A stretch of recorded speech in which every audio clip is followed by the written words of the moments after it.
سلام طعنا هابلنا خبركم تخاطلتنا انا ساعه زبلنا يوم حابريتات حزنا لكم مصينا لنا فلما يجن قندر استاذهم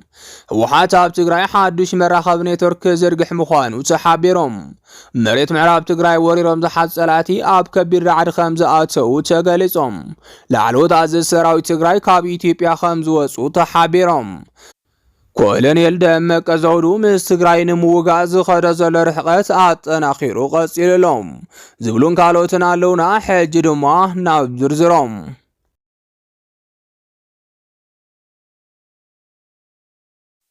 ህወሓት ኣብ ትግራይ ሓድሽ መራኸቢ ኔትወርክ ዝርግሕ ምዃኑ ተሓቢሮም ምስ ፌደራል መንግስቲ ኣብ ጫፍ ቅርሕን ትበጽሒ ዘሎ ወደብ ህወሓት ሎም ድማ ኣብ ሃገር ካብ ዝርከባ ናይ ቴሌኮም ኣገልግሎት ወጻኢ ናይ በዓል ኔትወርክ ዘለዎ ካሊእ ግልጋሎት ቴሌ ክጥቀም ምዃኑ ዝገልጽ ዜና ወፂኦም ናይዚ ዋና ምኽንያት ድማ ፌደራል መንግስቲ ኣብ ዝሕጂ ሰዓት ምስ ህወሓት ናብ ኩናት ከኣትወሉ ዝኽእል ዕድል ምስፍሑ ምሕባር ስዒቦም ከም ዝፍለጥ ቀድሚ ሕዚ ቀዳማይ ሚኒስተር ኣብይ ኣሕመድ ኣብቲ ናይ ሃገሩ ፓርላማ ቀሪቡ ብዛዕባ ቀጻላይ ኣንፈት ርክብ ህወሓትን ፌደራል መንግስትን ሓደ መግለጺ ሂቡ ምንባሩ ዝፍለጥ እዮም እቲ መግለጺ ድማ ህወሓት ቦርድ መረጻ ዝሃቦ ውሳነ ኣይቕበልን እንተይሉ ናብ ውግኢና ንኣቱ ምባሉ ይዝከር ሎሚ ድማ ናይዚ ግዜኡ ኣኺሉ ከምዘ لن ህወሓት ውሳነ ቦርድ መረጻ ኣይቅበልን ምባሉን ተገሊጹሎም ኣብ ሞንጎ ፌደራል መንግስትን ህወሓትን ዝህሉ ርክብ ከም ዘብቅዐ ድማ ብስፍሓት እንዳተቃለሐ ይርከብ ስለዚ ድማ ፌደራል መንግስቲ ሎሚ እውን ህዝብ ትግራይ ናብ መከራ ዘእቱ ውግእ ብሹም ምስ ህወሓት ከይኸፍት ስጋት ኩሉ ትግራዋይ ኮይኑ ከም ዘሎ ይሕበራሎም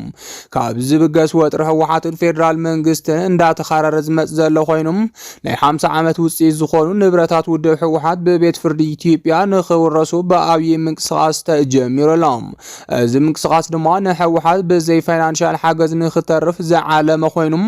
ቦርድ መረጻ ኢትዮጵያ ብዝወሰነ መሰረት ንብረቱ ብመንግስቲ ተወሪሱ እቲ ውድብ ኣለዎ ንዝተባሃለ ዕዳን ዝተረፈ ድማ ንመምህር ሓገዝ ክውዕልን ተወሲኖም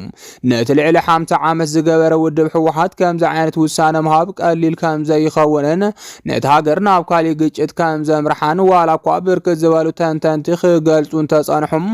እዚ ግን ውሳነ ቦርድ መረጻ ኢትዮጵያ ደው ከብሎ ከም ዘይከኣለ ይሕብር ይዘሎም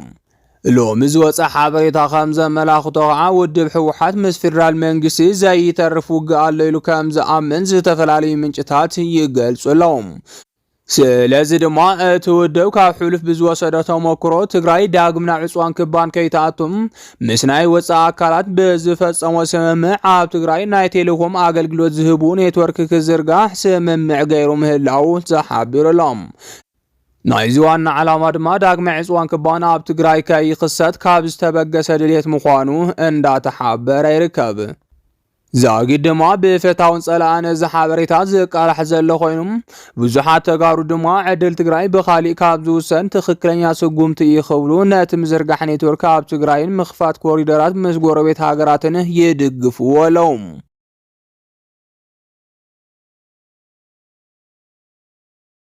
مريت معراب تግራይ ወሪሮም ዝሓዙ ጸላእቲ ኣብ ከቢድ ራዕዲ ከም ዝኣተው ተሓቢሮም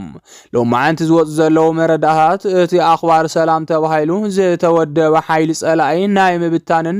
ምልክታት የርኢ ከም ዘሎ ዝገልጽ ዜና ወጽኦም ኣብ ካብ ጸገዴ ዝርከቡ ዕጡቋት ንስተጋሩ ኣይኑ ዋጋን ዝብል ግልጽ ቅዋምታ ሓንጊጦም ከም ዘለው ዝተሓበረ ኮይኖም ኣይኑ ዋጋን ዝብሉ ዕጡቋት ዕጥቆም ኣራጊፎም ነናብ ገዞም ተሰንዮም ከም ዘለው ምንጭታት ሓቢሮም እቶም ዝተረፉ ኣኽባር ሰላም ብዝብል ስያመ ዝተወደቡ ዕጡቋት ከዓ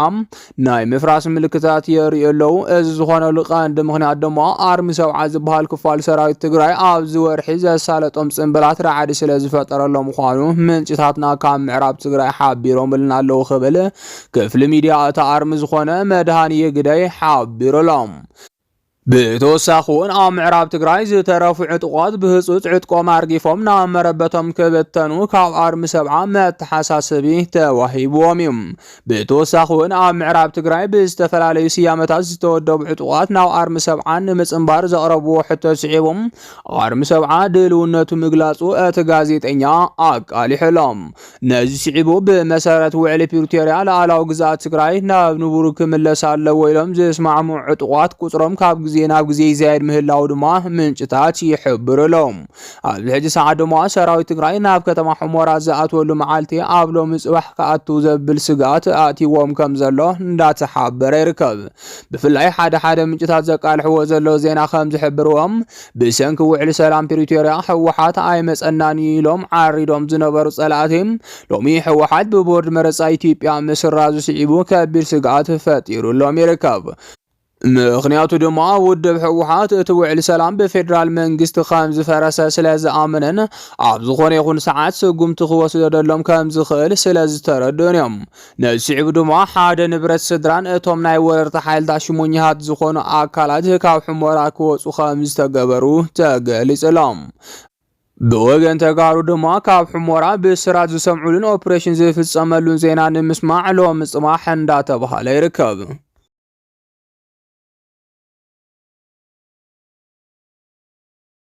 4 ላዕለዎት ኣዘዝ ሰራዊት ትግራይ ካብ ኢትዮጵያ ከም ዝወጹ ተሓቢሮም። ኣብ ውሽጢ ትግራይ ኮይኖም እገዳ ከም ዝተገበረሎም ክንገረሎም ጸንሐ ኣመራርሓ ሰራዊት ትግራይ ሎሚ ኢትዮጵያ ለይቆም ከም ዝወጹ ይሕበራሎም። ከም ዝፍለጥ ኣብ ዝሓለፈ ወርሒ ኣብ ልዕሊ ኣዘዝ ሰራዊት ትግራይ ብርክ ዝበለ ዝተፈላለየ ጸለመ ክበጽሕ ምጽንሑ ዝዝከር እዩ። እቲ ጸለመ ድማ እቶም ኣዘዝ ሰራዊት ኣብ ዝተፈላለዩ ዘይሕጋዊ ነገራት ተሳቲፎም ዝብል ኮይኖም ይኹን እምበር እቲ ሓበሬታ ሓሶት ምዃኑ ብስፍሓት ክቃላሕ ጸኒሖም። ብፍላይ ሎሚ ብስራሕ ምክንያት ንወጻኢ ሃገር ዝኸዱ ኣዘዝ ሰራዊት ትግራይ ካብ ኢትዮጵያ ኣምሊጦም ዝብል ዜና ብስፍሓት ይቃልሐሎም ኣሎም። ብመሰረት እዚ ድማ ሎሚ ሓደ ካብ ላዕለዋይ ኣዘዝ ሰራዊት ትግራይ ዝኾነ ሓደ ተወልደ ገብረትንሳኤ ወይ ድማ ተወልደ ዕንበብ ናብ ዱባይ ከም ዝኸደ እንዳተሓበረ ይርከብ። ንስዒቡ ድማ ናይ ፌደራል መንግስቲ ተቐለብቲ ሚድያታት ተወልደ ዕንበብ ካብ ኢትዮጵያ ኣምሊጡ ብምባል ፕሮፓጋንዳ ክሰርሓ ጀሚረን ኣለዋ። ኮሎኔል ተወልደ ዕንበብ ኣብ ትግራይ ካብ ዘለው ላዕለዎት ኣዘዝ ሰራዊት ሓደ ኮይኖም ኣብቲ ከባቢ ብዘለዎ ብሉጽ ፖለቲካዊ ፍልጠትን ረድኢትን ድማ ይፍለጥ። ካብ ኩናት ኢትዮ ኤርትራ ጀሚሩ ብጅግንነቱ ዝፍለጥ ኮሎኔል ተወልደ ዕንበብ ኣብ ትግራይ ካብ ዘለው ታሪኻዊ ሰራሕትን ታሪኽ ጸሓፍትን ሓደ ከም ዝኾነ ይንገረሎም። ኣብ ሕሉፍ ቃልስታት ህዝቢ ትግራይ ዘድሃበ ብርክት ዝበሉ ጽሑፋት ብምቕራብ ዝፍለጥ ኮሎኔል ተወልደ ዕንበብ ሎሚ እውን ኣብ ትግራይ ካብቶም ቁልፊ ወተሃደራዊ ኣመራርሓ ምዃኑ ይንገረሎም። ኮሎኔል ተወልደ ዕንበብ ታሪኽ ብምስራሕ ጥራሕ ዘይኮነስ ታሪኽ ብምጽሓፍ እውን ዝፍለጥ ኮይኖም ድሕሪ ኩናት ኢትዮ ኤርትራ ድማ ናይ ባዕሉ መጽሓፍቲ ከም ዝሐተመ ይንገረሎም። ኣብ ዝተፈላለዩ መድረኻት ድማ መበገስ ዝኾኑ መጽናዕታዊ ጽሑፍ ብምቕራብ ይፍለጥ እዮም።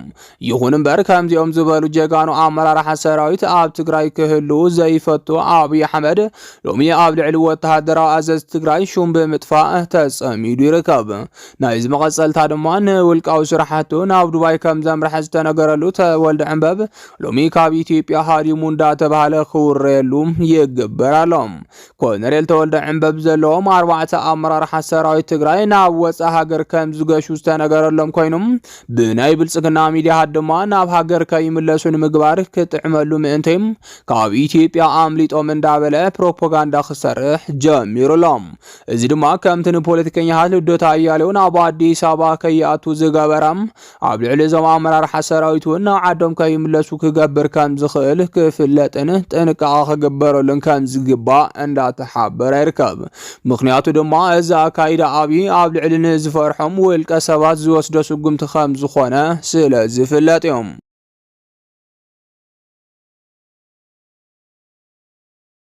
ኮሎኔል ደመቀ ዘውዱ ምስ ትግራይ ንምውጋእ ዝኸደ ዘሎ ርሕቀት ኣጠናኺሩ ቀፂሉሎም። ፌደራል መንግስቲ ኣብ ትግራይ ምብታን ዕጡቋት ወይ ድማ ሰራዊት ትግራይ ተግባራዊ ይኹን ብምባል ኣብ ዝጠርዕሉ ዘሎ እዋን ኣብ ዞባ ምዕራብ ትግራይ ድማ በብወርሑ ሓደሽቲ ዕጡቋት ኣሰልጢኑ የመርቕ ኣሎም። እዞም ዕጡቋት ድማ ብጀነራላት ብልጽግና ዝስልጥኑ ዘለዉ ኮይኖም ካብ መዓልቲ ናብ መዓልቲ ቁጥሮም እንዳወሰኹ ከም ዘለዉ ይግለጽ ይዘሎም። ስለዚ ድማ ፌደራል መንግስቲ ኣብ ውሽጢ ወልቃይት ዘሎ ኣመራርሓ ሰራዊት ኣዋፊሩ ወረርቲ ካብ ትግራይ ከይወጽእ ምግባር ቀንዲ ዕላምኡ ገይሩ ይንቀሳቐስ ምህላው ተገሊጾም። لو مدما ولا كواخن بعد دمك زود زبلو امرار حيد لينا زبلو نبرتن سيدرو من كام حمران تلقهم بفدرال منغستي ايزخم بحالاينت ግን ትግራይ ከተናخፉ ጀሚሮም አሎም ናይ ዝመረጋገጽ ድማ ብርክ ዝበል ዕጡዋት አኸቲሎም ናብ ጥቃ ተከዘ ተጸግዖም ከም ዘለው ካብ ነበርቲ ዝተሰምዐ ሓበሬታ የመላኽት ፌደራል መንግስቲ ኮነ ኢሉ ተኽሲ ኣብ ተኻብ ኸውላን ሕዝውን ትግራይ ማእኸል ውግእን ምግባርን ዓሊሙ ከም ዝኾነ ድማ ነገራሎም ይኹን እምበር ከሳብሎሚ ወረርተ ሓይልታት ናይ ሰላም መንገዲ ተኸቲሎም ካብ ዝወረርዎ ክወጹን ተዘኪኢሎም ኣብ በረኻታት ወልቃይት ክቕበር ምዃኖም ኩሉ ክፈልጥ ይግባእ ኸብሎ ኣመራርሓ ሰራዊት ትግራይ ይገልጾም ፌደራል መንግስቲ ዝኾነ ይኹን ዝሓዘ ቁማር ከም ዘየዋጾ ፈሊጦም ካብ ተግባር ክቁጠብ ድማ ካብ ብዙሓት ተጋሩ ጻውዒት ይግበራሎም እዚ ኣብ ዘይኾነሉ ግን ኣብ ትግራይ ትውላዕ ሓዊ ከሳብ አዲስ አበባ ከም ዝፈሕፋሕ ክፍለጥን ሓላፍነት كوسرن كم زجباء تنتنت تخوابي قلصم بتماثل زين دما أمرار حسراويت إيرتراون كنتات تجراي بتخلتي كهاتل وخم زلو زقلص زلو خينام عب تجراي تولع خيناتني إيرتراون كم سلوا يزارب لهم بفلاي كميديات ماخل عدي انت خينو أمرار حشعبي مستجراي بترجمي الرخوة لو تبهيلهم يخصص خم زلو استقلص خينم إيساس زل أخم سبات مستم عب سودان زلو أمرار حارم سبعة ركو كم زجبرو እንዳገለጹ ይርከቡም ተርከው ደማ ናይ ሓበራው ጸላእ ዝኾነ ናይ ብልጽግና ሓይልን ናይ ኮሎኔል ደመቀ ዕጡቃትን ካብ መሬት ወልቃይት ንምውጻን ካብ መሓወር ብልጽግና ምጽራይን ዝብልዮም ሚድያታት ብልጽግና በተሓደ ገጽ ብናይ ደመቀ ዕጡቃት ትግራይ ክትውረር ምግባር በተኻልእ ገጽ ድማ ትግራይ መሻዕብያ ተራኸባላ ኣብ ዝብል ፕሮፓጋንዳ ተጸሚደን ከም ዘለዋ ንምርዳእ ተኻኢሎም زخبركم تخاطلتنا نزي ساعات زبلناهم حابريتاتات نزيهم يمثلوا نيرهم نمكتالكم كابل بنا مسجن